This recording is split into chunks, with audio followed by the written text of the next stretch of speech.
10 naughty, sneaky cruise ship tips and tricks every adult needs to know. You might think a cruise is all about relaxation, fancy dinners, and endless buffets. But what if I told you that behind all that glitz and glam, there's a naughty side to cruising that most people don't talk about? From sneaky casino tricks to wild hookups, hidden security cameras, and even cruises where clothing is optional, this list is packed with insider secrets that might just change the way you see your next cruise. And trust me, you'll want to stick around for number 10 because it could save you from a very expensive and embarrassing mistake. All right, let's get into it. Number 1. What happens at sea doesn't always stay at sea.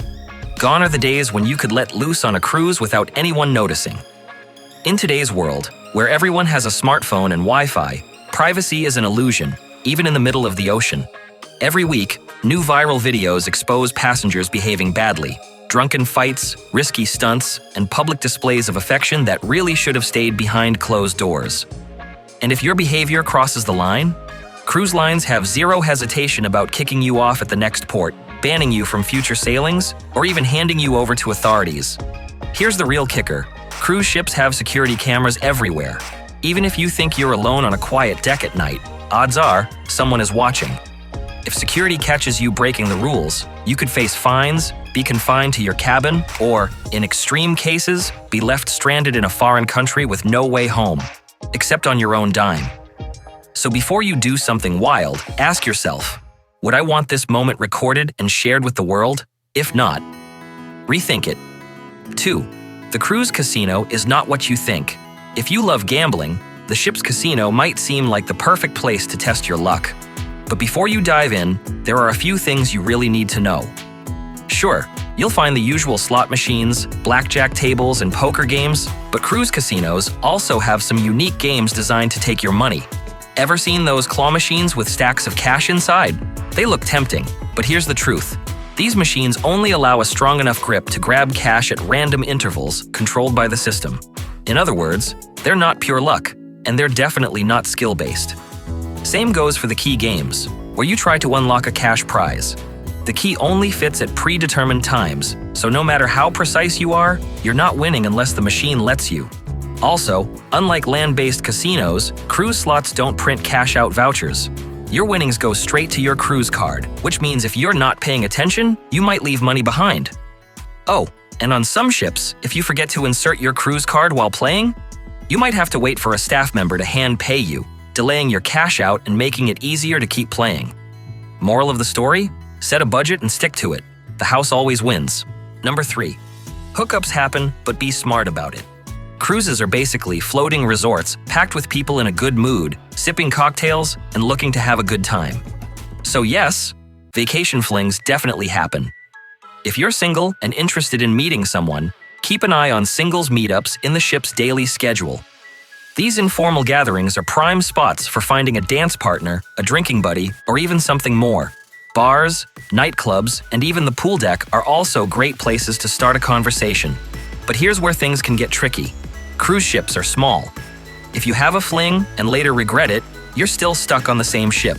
That means awkward run-ins at the buffet, in the hot tub, or even on excursions. So, if you're going for a cruise romance, handle it like an adult. Keep it fun, be respectful, and if things don't work out, don't let it ruin your trip. Number 4. Housekeeping knows all of your secrets. Your cabin might feel like your private sanctuary, but don't forget, your room steward comes in at least once a day to clean, replace towels, and tidy up. They're professionals, and trust me, they've seen it all. From adult toys left on nightstands to secret alcohol stashes hidden in drawers. If you don't want an awkward encounter with your room steward in the hallway, do yourself a favor and put your personal items away. Also, if you think you can sneak alcohol onto the ship, be warned. Room stewards are required to report it if they find it. Cruise lines take alcohol policies very seriously, and if you're caught, your drinks could be confiscated, or worse. Moral of the story?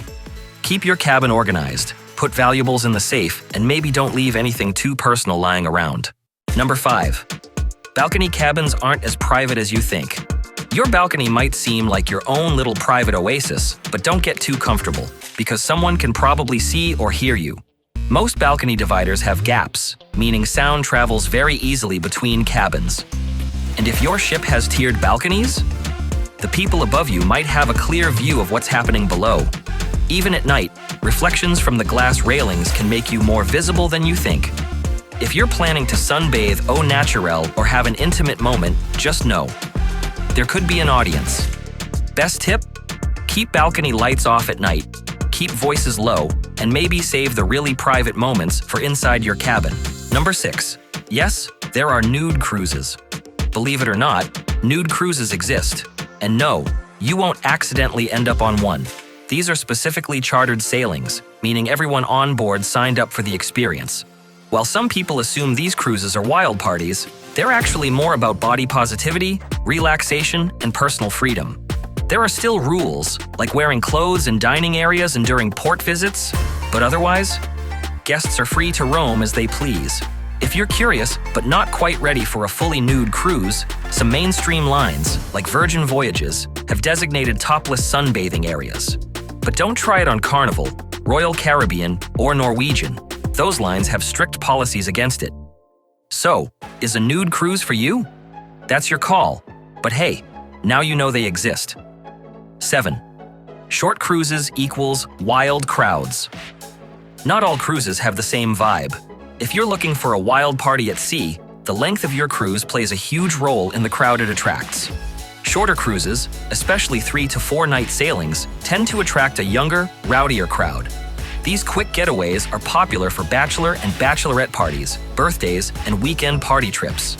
People board the ship ready to drink, dance, and go all out from day one, which means bars, clubs, and even pool decks turn into full-on party zones fast. Now, if you love the idea of a high-energy, non-stop fun cruise, then this is perfect for you. But if you're looking for relaxation, you might want to rethink that short itinerary. On the other hand, longer cruises, 7 nights or more, attract a more laid-back crowd. You'll find more families, retirees, and seasoned cruisers who are there for the adventure and relaxation rather than all-night partying. Want a quiet, sophisticated cruise? Look at Alaska or Europe sailings. Want a floating nightclub? Weekend Caribbean cruises from Miami, LA, or New Orleans are your best bet. So, before you book, know your vibe. Because a 3-night booze cruise and a 12-night Mediterranean sailing are 2 very different experiences. 8. Crime happens at sea, so stay smart. Cruise ships feel like floating paradises, but let's be real. Just like in any city, crime can happen. Now, the good news? Major crimes are rare on cruise ships, and overall, cruising is safer than most land-based vacations. But that doesn't mean you should let your guard down. One of the most reported crimes on cruises? Theft and fraud. Cabins can be broken into, so always lock valuables in your safe. Pickpockets exist, especially in crowded areas like the casino and buffet. Scammers love cruise ships, whether it's dodgy tour guides in port or sketchy crew members selling off-the-books services. Even more serious?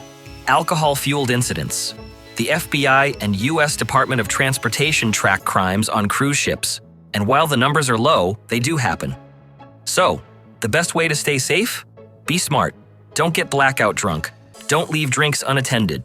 Trust your gut. If something feels off, walk away. If you ever feel uncomfortable or have an issue, report it to ship security immediately. They take passenger safety seriously, and it's better to speak up than regret it later. Number 9. Once you're on board, you're stuck. One of the biggest differences between a cruise and any other vacation? Once you board, you're locked in. Unlike a road trip where you can just leave, or a hotel where you can check out early, a cruise commits you to the full itinerary. Hate the ship? Seasick? Emergency back home? Too bad. You're stuck until the next port, and even then, getting off isn't easy. If you really need to leave, you'll have to get special approval from the cruise line, which they don't give out lightly. Find and pay for your own way home, which can be insanely expensive if you're in a remote location. That's why travel insurance is a must for cruises. If you ever get sick, have an emergency, or need to cut your trip short, it could save you thousands. So, before you set sail, make sure you're truly ready for the trip, because once that ship leaves, there's no turning back. Number 10. The drinking age changes depending on where you are. If you're under 21 and planning a cruise from the US, I've got bad news. The drinking age on board is the same as on land, 21. Cruise lines strictly enforce this, meaning you won't be able to order alcohol at bars, lounges, or even in the dining room. But What if I told you there's a loophole? The drinking age changes the moment you step off the ship. Many popular cruise destinations, Mexico, the Bahamas, and most of the Caribbean, have a legal drinking age of 18. So, if you're 18, 19, or 20, you can walk into a bar in port and legally order whatever you want. Sounds great, right? But here's where things go wrong. Cruise lines have rules about letting drunk passengers back on board. If you roll up to the gangway too wasted, security can deny you entry until you sober up, which means you could end up stranded in a foreign country. Alcohol hits harder in the sun. One too many shots at a beach bar, and suddenly, you're throwing up in a taxi and missing the ship entirely. So, if you're planning to take advantage of the lower drinking age, pace yourself, stay hydrated, and for the love of cruising, don't lose track of time. Cruising is all about having fun, but knowing the real rules, the hidden risks, and the sneaky tricks can make your trip even better. And if you want even more cruise secrets, don't forget to like, subscribe, and hit the notification bell. Because trust me, I've got some wild cruise stories coming soon.